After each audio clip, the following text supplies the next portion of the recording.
¿Qué impacto tuvo la participación de Juan José Nieto en las problemáticas que surgieron a raíz del discurso político liberal del Estado de Bolívar?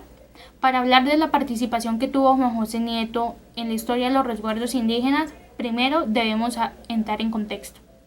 Cuando el país se organizó en 9 estados federales y adoptó el nombre de Estados Unidos de Colombia, aprobó una ley el 15 de junio de 1857 que le dio vida político-administrativo al Estado soberano de Bolívar. De esta manera le otorgó una jurisdicción territorial integrada por la vieja provincia de Cartagena, de origen colonial, la provincia de Sabanilla, que es el actual departamento del Atlántico, y la provincia de Mompox. Cabe resaltar que éstas se caracterizaban no solo por su ruralidad, sino por su heterogeneidad étnica racial. Es decir, estas estaban conformadas por negros, mestizos, mulatos, blancos e indígenas. Las comunidades indígenas entraron al primer siglo de la República con una larga historia de conflictos de diferente índole. La mayoría eran consecuencia de que algunos dirigentes de la élite tenían unos pensamientos contrariados a los de las comunidades, es decir, ellos querían convertirlos en ciudadanos y hacerlos propietarios individuales de las tierras de los resguardos.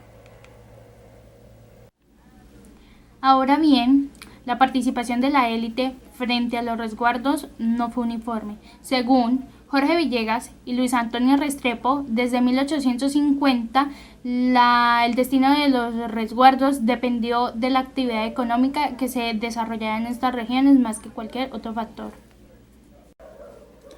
Donde habían posibilidades de producir para el mercado, tenían mayor presión que las provincias donde no. Es decir, donde se tenía el despliegue de la ganadería, no tenía la misma presión que las provincias donde no se desarrollaba esta actividad.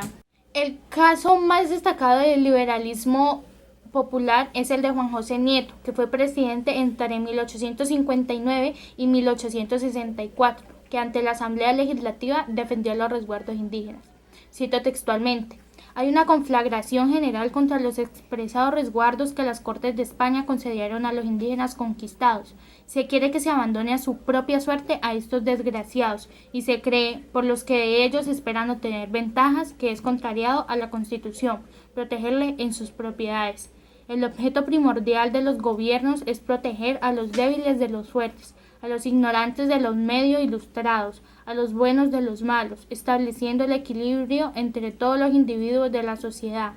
Dejar abandonada a una clase desgraciada, arrebatarle el beneficio de unos pocos, el único pedazo de tierra que los conquistadores de estos pueblos, a pesar de bárbaros ambiciosos, les señalaron, sería una inequidad que no podría justificarse con la Constitución. Nieto le solicitó a los gobernadores de las provincias realizar un censo en el que recogieran datos específicos de las comunidades que vivían en los resguardos. En ellos tenían que especificar nombres, edades, si tenían propiedades, tenían que especificar los cultivos, si eran pertenecientes a los resguardos pero no eran indígenas, también tenía que ir en estos censos, con el fin de que esto ayudaría a que sus derechos y sus beneficios fueran cumplidos y respetados, a que no pasaran por encima de ellos y a que sus tierras fueran para ellos y pudieran trabajarlas a su merced.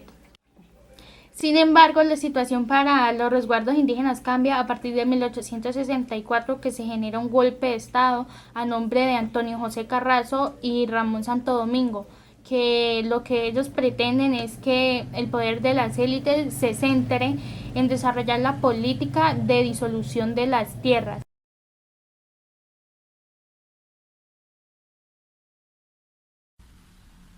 ¿Cuál fue el impacto que generó la expansión ganadera a los pueblos o resguardos indígenas?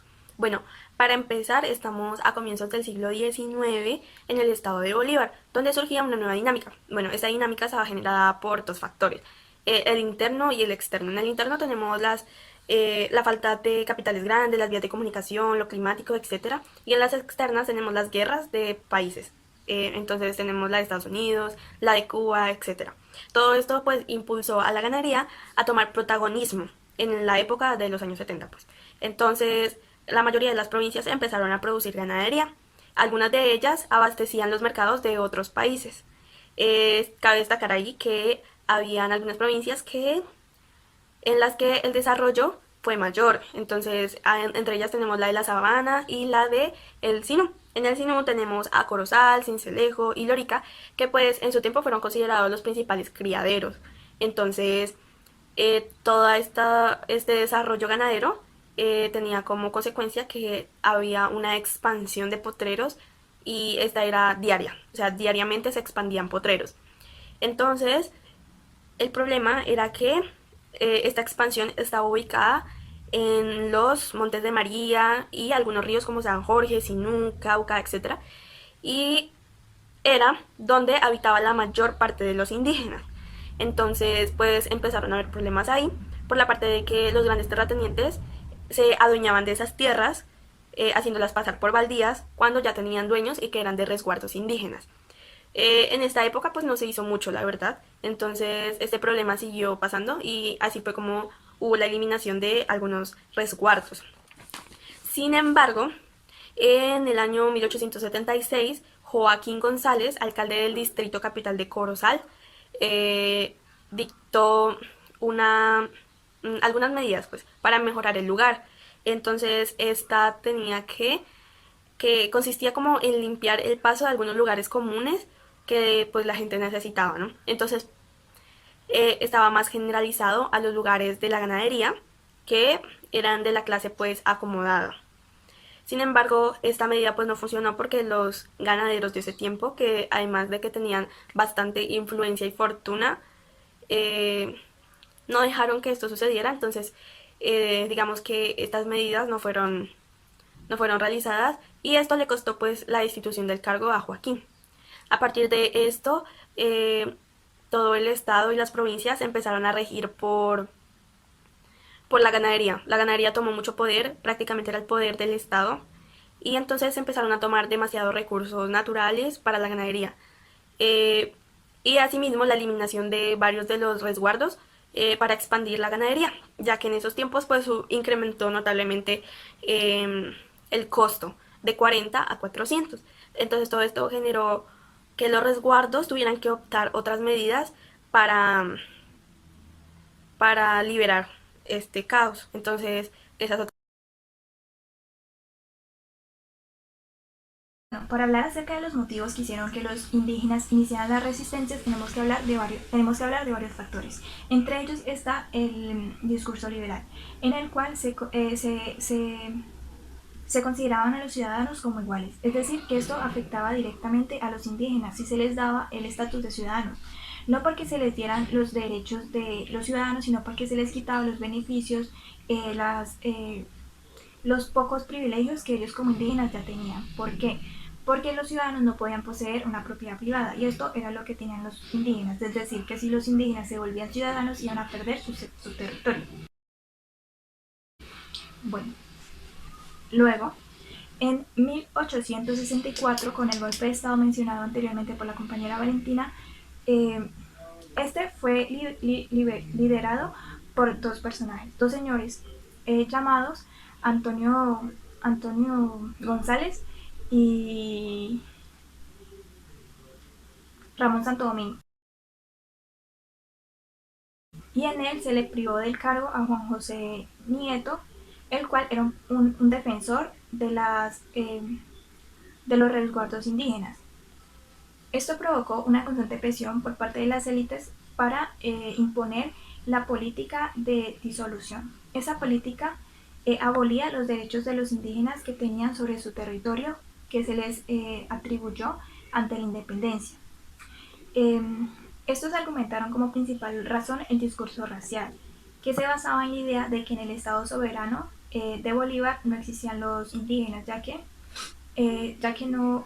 era una población mestiza.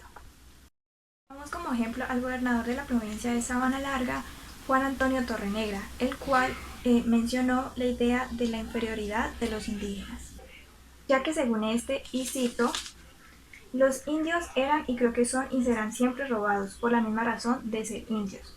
Es decir, que con estas palabras él trataba de expresarse de una manera incorrecta hacia esta población, ya que se manifestaba con gran repudio y quitaba le quitaba como el prestigio en valor a esa raza.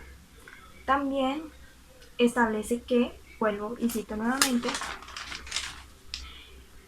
una vinculación entre los rasgos fisiológicos y las inclinaciones mentales o morales de los grupos étnicos y en los que el factor inicial intervenía en la definición de las moralidades de la vida social. Con esto se da a entender que por el simple hecho de pertenecer a una raza diferente, en este caso la raza de los indígenas, y por tener aspectos fisiológicos, es decir, sus estructuras diferentes a las de ellos, los consideraban menos y los excluían de la vida social. Es importante entender cuál era la visión que se tenía de los indígenas en la segunda mitad del siglo XIX y cómo esta magnificaba la idea de la inferioridad de los indígenas, ya que se veían como personas violentas, bárbaras, estereotipándolos de borrachos, viciosos, perezosos, y una palabra que llama la atención es la de sodomitas.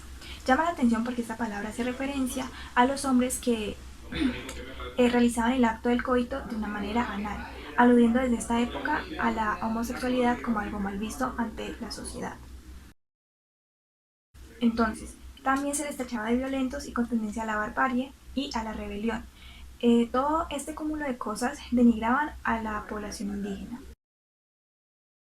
Motivos como estos, es decir, el discurso liberal, la política de disolución, el discurso racial que va ligado con la idea de la inferioridad de los indígenas, más la expansión ganadera que fue tema mencionado por la compañera Yari, da como detonante, o sea, todos estos motivos dieron como detonante que los indígenas se unificaran. ¿Por qué? Porque eran poblaciones individualistas y gracias a esta y por el bien común, para proteger a los resguardos se unieron y para ello crearon unos mecanismos de defensa. Por otra parte, cabe resaltar las formas de resistencia que adoptaron los indígenas por los motivos ya antes expuestos. Cabe resaltar que en la zona de Cauca se evidenciaba una lucha más colectiva en la que se buscaba mantener la autonomía política y sobre todo las tierras de los resguardos. Sin embargo, en Bolívar se estableció una lucha más individualista. Las formas de resistencia por las que optaron los indígenas fueron las vías de hecho, las vías legales y la organización social indígena, apelación al pasado, como los sacrificios realizados en pro de la independencia y de la república. Como primera instancia teníamos las vías de hecho. En estas se incluían más que todo lo que era la destrucción de las cementeras, el robo, corte y sacrificio de reses y por último, cosas que no eran tan frecuentes como el homicidio. También se evidenciaba lo que era deslindar y trochar todos los años lo que ellos llamaban sus pueblos o sus tierras. De cierto modo, en la segunda instancia se establecían las vías legales en las cuales los indígenas eran conscientes de sus derechos, siendo así como eran conscientes de que las entidades estatales tendrían que brindarles cierta protección. También se encontraba lo que era el derecho de petición. Esta era una tradición de las monarquías europeas.